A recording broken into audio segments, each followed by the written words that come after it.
И здравейте хора, аз съм Крис БГ и днес ще снимам един по-специфичен клип, в който ще разгледаме Нож Пеперуда Fate. Ако не сте се абонирали, се абонирайте. Сложете по един лайк на всяко мое видео, пишете долу в коментарите на какво друго още искате да снимам. Ако ви е харесало това клипче, пишете долу в коментарите дали искате да снимам на още ножове.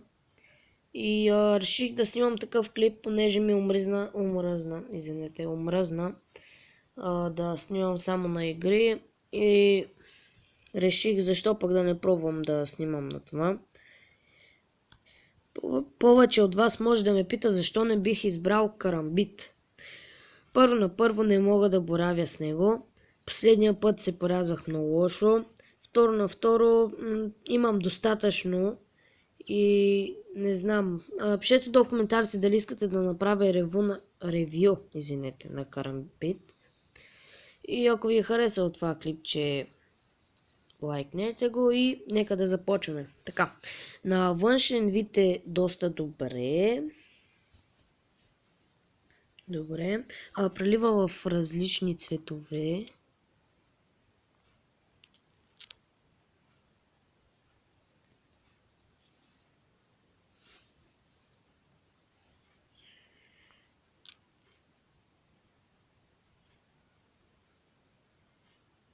Така. Тежка си е. Много и то доста си е тежка. Но иначе е добре. Нека да я отворим. Това само да ви кажа е нож за тренировки. С такъв смисъл, че доста е тъпа. Не е остра. Острието е доста добро. Долната част също. Прелива в различни цветове.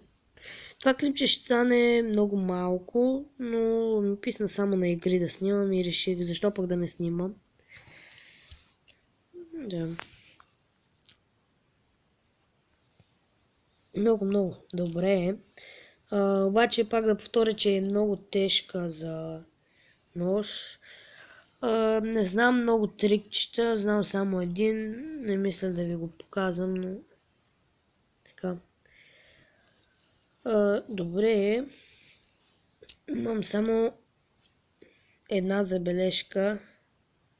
Когато много играя и правя различни неща, тези болчета и се развиват. Не знам защо, пишете долу в коментарите. Смисъл, аз ги затягам, но пак се отвитват. Така, прелива в различниците, което ме кефи. Това е Fate. Доста яко. И избраха тренировачен, понеже не исках истински, понеже ще стане някоя бела. И също от това не ми позволиха, понеже съм твърде малък, да си го купя. И мисля до тук да приключвам с това ревю на този нож. Доста е добър. Пишете долу в коментарите дали ви е харесал това видео. Дали искате да снимам на още такива видеа.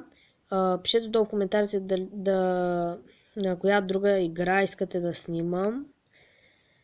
И ако не сте се абонирали, се абонирайте. Сложете по един лайк и чао!